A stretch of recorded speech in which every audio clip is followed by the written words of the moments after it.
first question is, are there communities that are underserved in their financial needs? And the answer, of course, is yes.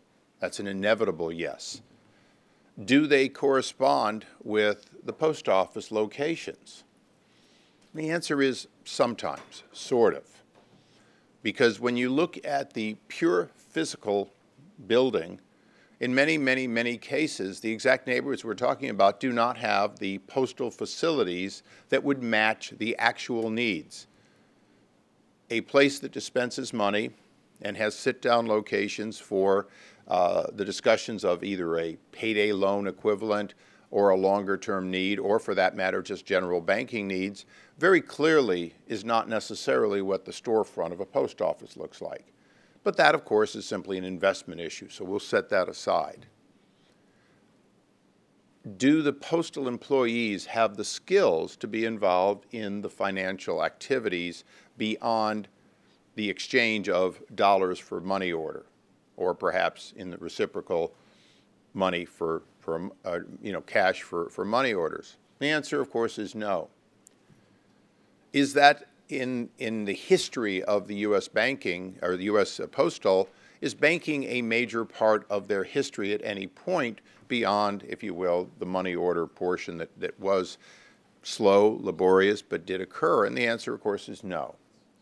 So the real question is, do we take an enterprise, the United States Postal Service, and repurpose it for this purpose? And that's really the only question that Elizabeth Warren and others are asking. The real questions I think that we all have to ask is, who will come for the service?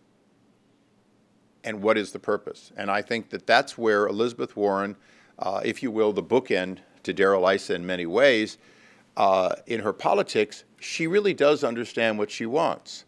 I believe that her suggestion and those who are working with her want a highly subsidized, government-fed way to provide, if you will, financial services to the underserved.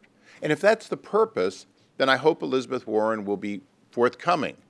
Because if our goal is to have banking services for the underserved that is subsidized, then in fact, we can do it better, we can do it targeted, and we can do it in the areas that are determined on a flexible basis to be in need.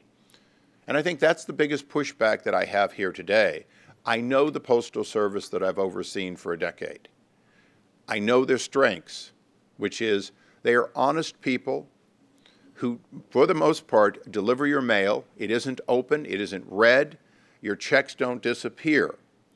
They do, in fact, deliver with high reliability. We'd all like it to be higher, but high reliability, and that reliability has been increasing.